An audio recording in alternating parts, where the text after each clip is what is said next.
na nagtutulak sa atin na gawin ng taliwas. No? Sabi nga niya, and if I do what I do not want to do, I agree that the law is good. As it is for me, it is no longer I myself who do it, but it is the sin is living in me. Ang gumagawa niya nito, hindi na ako, kundi yung kasalanan na namumuhay sa akin. For I know that good itself does not dwell in me, that is in my sinful nature. Sabi, kagaya natin, tayong lahat, sa luma nating pagkatao na makasalanan, hindi tayo ang namumuhay sa ating sarili, kundi yung kasalanan na nagtutulak sa ating gumawa ng marami pang pagkakasala. For I have the desire to do what is good, but I cannot carry it out. Gustuhin ko mang gawin ang kabutihan, hindi ko magawa. For I do not do the good I want to do, but the evil I do not want to do. This I keep on doing. No? So, kung titingnan po natin, hindi po tayo nalalayo sa mga ordinaryong tao, tayo pong lahat ay dumadanas ng tinatawag po natin isang dilema. Kung saan gustuhin man natin gawin ng tama, kadalasan po ay nahuhulog pa rin tayo sa paggawa ng pagkakamali. No? So, kadalasan po, pilit nilalabanan ng ating makasalanang katawan ng isip, bagamat naunawaan natin kung ano yung tama. No? At gaya ng nabanggit ni San Pablo Apostol, kung nananahan sa ating puso ang makasalanan nating pagkatao, patuloy na magtatagumpay ang paggawa ng ating kamalian sapagkat nananaig sa atin ang batas ng pagkakasala. No? Alam niyo, may mga tao, may mga paboritong kasalanan. Ano? Alam niyo po ba yun, meron may paboritong kasalanan na paulit-ulit natin ginagawa? No? Alam niyo, may isang kwento, may isang bayan sa isang malayong lugar sa Pilipinas. No? Ang paboritong kasalanan ng tao, yung pangangalunya. Pangangalunya. Alam niyo ba yung pangangalunya? Ang pangangalunya ho ay pakikiapit. Adultery. No? Yun ang paborito nilang kasalanan. No? Pero itong mga taong to, napakalamyoso naman po. Gagawa ng kasalanan, pagdating ng Sabado ng hapon, mangungumpisan sa pare. No? Pupunta sila sa pare. Kaya yung kurang paroko na iskandalo dahil biro mo mangungumpisan tao, Father, patawagin po ako, nagkasala po ko, ano naman kasalanan ko? Tinira ko po si kumare. Nagpatira po kay kumare. Kaya ang sabi nung pare, sa kanyang misa, isang araw, sabi niya, mga kapatid, kung kayo po ay nagkasala ng ano niya, para po magkaroon kayo ng kapatawaran, hindi po sapat na kayo po yung mangumpisan. Pero gayon pa man, dapat po ang pagsisisi ay sa loob ninyo. Gayon pa man, sa iyo pong pangumpisan, huwag niyo na sabihin sa akin ang detalye ng ginawa niyo. Sabihin nyo na lang sa akin, kayo po ay nalaglag sa tulay at naunawaan ko na po yun. Kaya po, di bang umpisan mga tapader, ako yung nalaglag sa tulay, ako yung nalaglag sa tulay. No? So, dami nalaglag sa tulay. Isang araw, nagkasakit yung kurang paroko. Kaya meron po silang inassign humanili na bagong pare. At sa araw ng Sabado, nagugulat siya. Ang daming namumumpisan na nalaglag sa tulay. Sabi niya, alam niyo, sister, brother, hindi po kasalanan ng malaglag sa tulay. Pero dahil hindi niya lubos maisip, siguro 80% na nangungupisa na nalaglag sa tulay, kinalunisan, nagpunta siya kay Mayor. Sabi niya, Mayor, may malaki po tayong problema sa ating bayan. Ano po yung Father? Palagay ko po, meron po isang tulay na dapat kayong ipakumpuni at marami pong nalalaglag sa tulay. Kaya tawa ng tawa si Mayor. Sabi ni Father, Mayor, huwag kang magtawa. Kahapon, ang misis mo nalaglag sa tulay.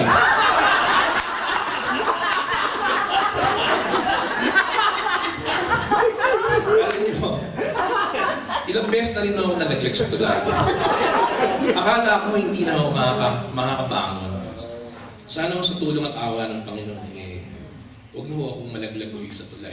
Wala naman sanang malaglag sa iyo sa tulay. So, kung mapapansin po ninyo, babalik po tayo sa ating pinag-usapan. May dalawang batas po na umiiral sa ating buhay. Ayon po kay San Pablo Apostol sa Romans 7:21-23, no po? So I find this law at work. Although I want to do good, evil is right there with me. For in my inner being, I delight in God's law. So yan po yung unang batas, God's law. But I see another law at work in me, waging war against the law of my mind and making me a prisoner of the law of sin. So meron pong batas ng Panginoon at batas ng pagkakasala. Ito po. So, ayon sa kanya, bagamat ang ating isip ay mulat at nagnanais sumunod sa batas ng Diyos, sa ating sarili ay pilit nakikipagtunggali ang batas ng pagkakasala at misto lang alipin po tayo nito. Ano po?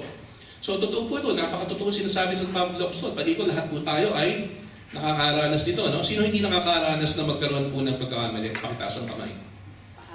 Wala, ano po? So, kaya nga po sa bandang huli, ang tanong po sino ang magliligtas sa aking katawan? Yan po yung huling bahagi. What a wretched man I am. Who will rescue me from this body that is subject to death? Thanks be to God who delivers me through Jesus Christ, our Lord. No? Ang sabi po niya, nandun din po ang kasagutan. Sino magliligtas sa atin? Ang magliligtas po sa atin mismo ay ang Panginoon sa pamamagitan po ng kanyang anak na si Panginoong Jesucristo. No? So, alam niyo po, pag-aaralan po natin ng malalim ng kaunti, meron po tayong tinatawag na dispensation theology. Kung saan dalawang dispensation, meron pong 7 dispensations, dalawa lang po ang aking babanggitin. Meron po tayong tinatawag na dispensation of law. Ito po yung panahon na sinasakop ng kasaysayan sa Biblia mula nang ipinagkaloob ng Panginoong Diyos kay Moses ang 10 utos, no? Hanggang sa mamulat sa katotohanan po si San Pablo Apostol dun sa aklat ng Acts. Book 9 of Acts. No? Yan po ang tinatawag na dispensation of law. Sa panahon pong yan, ang umiiral po ay ang batas ng Panginoon. Yun pong itinakda ng 10 Commandments. So po, mula naman po sa kamulatan ni San Pablo, hanggang sa kasalukuyang panahon, ang tawag po dito ay dispensation of grace. No? So, kung babalikan po natin yung Romans chapter 8, verses 3 to 4, no? Makikita po natin diyan na sinasabi dito,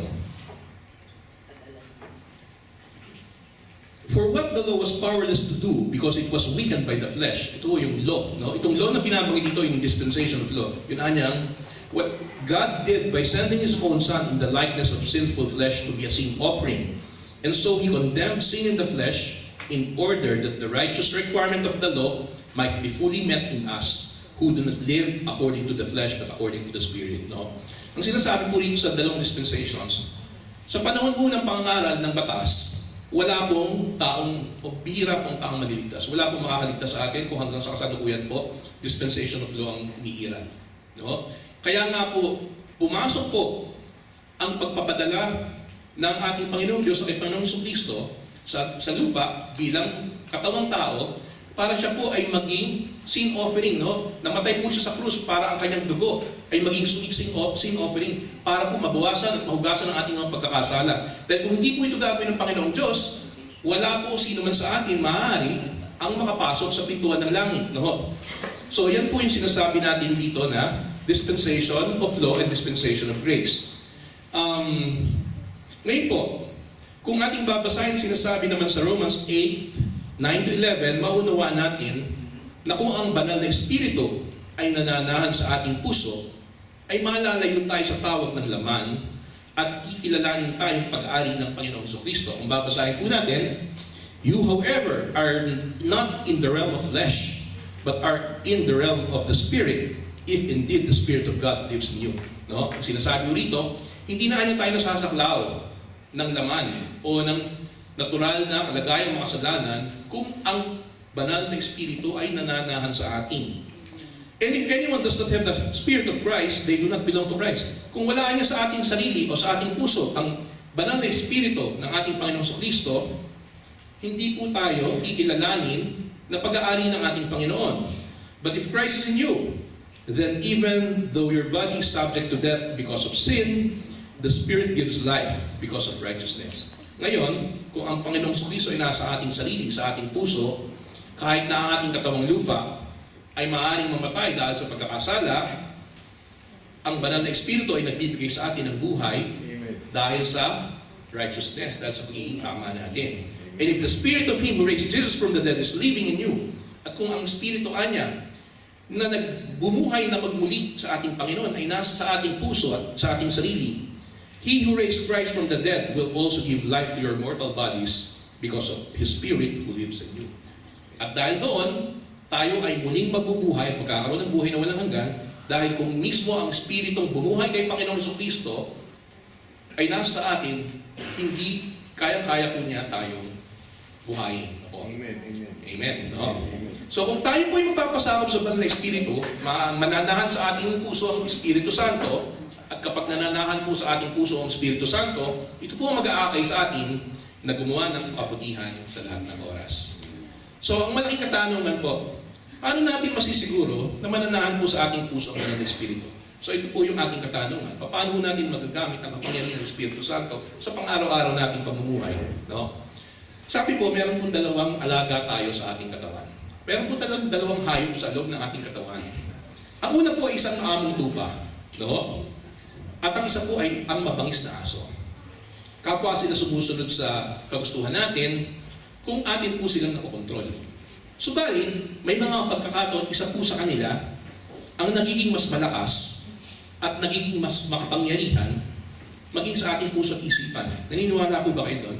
Dumadating yung pagkakataon na mayroong mas mabigat na kapangyarihan na nagiging puwersang nagtutulak sa atin sa paggawa ng pagkakasala, di ba? Pero may mga pagkakataon nagtatagumpay po ang kabutihan. Ano po? So ang tanong po, alin po sa dalawa ang nais nating maging tanyag sa ating pagkatao? Isa po bang maamong tupa o isang mabangis na aso? No? So ang sagot po dyan nasa ating pong sarili. Ang sabi po rito, kung alin sa dalawa na hayop ang madalas mong pinapakain, yun ang magiging mas malakas. Ano ibig sabihin? Kung ang maamong tupa na kumakatawan po sa ating buhay na espiritual, ang lagi po nating binubusog ng panalangin at salita ng Diyos, magiging malakas po ang ating kabutihan sa ating pagkatao. Subalit kung ang lagi po nating pinapakain sa ating sarili ay mga gawain ng mundo, mas magiging malakas po yung mabagis na aso. No? So sa totoo lang po, kung titingnan po natin yung oras natin sa loob ng isang araw, matatanong po natin ang ating sarili, ano bang pinaggagawa natin? Alin ba ang mas mahabang oras na ginugugol natin sa panonood ng Budoy at Beyond the Girl? O pagbabasa ng banal na kasulatan? Di ba? Pakikalapit nyo nga yung katabi niya sa tingin niyo. Hindi naman ka ba, sister? So, yan po, nandyan po, simple-simple po, ano? Dalawang pagpipilian mo. Alin ang pakakainin mo para maging malakas? Ang maamong tupa o ang mabangis na aso? Simple-simple lang po. So, muli po natin balikan, paano natin masisiguro na mananahan sa ating buhay ang banal na Espiritu Santo upang magamit po natin ito sa pagtatagumpay natin sa pang-araw-araw po nating pagharap sa mga pagsubok. Meron pong 7 hakbang na aking minumungkahi upang mapagtagumpayan po natin ang ating kalagayang makasalanan. Una, kailangan natin tanggapin na tanging sa pamamagitan ng Panginoong Diyos natin makakamtan ang tagumpay ng kanyang nilalayan para sa atin. We have to accept the fact that it's only through God that we will be successful in meeting His plan for us. Sa Philippians 2, verse 13, sinasabi dito na, "For it is God who works in you to will and to act according to His good purpose." Ang tagumpay po ay magsisimula kung magpapakumbaba tayo na humingi ng tulong sa Diyos na makapamuhay tayo ayon sa kanyang kagustuhan.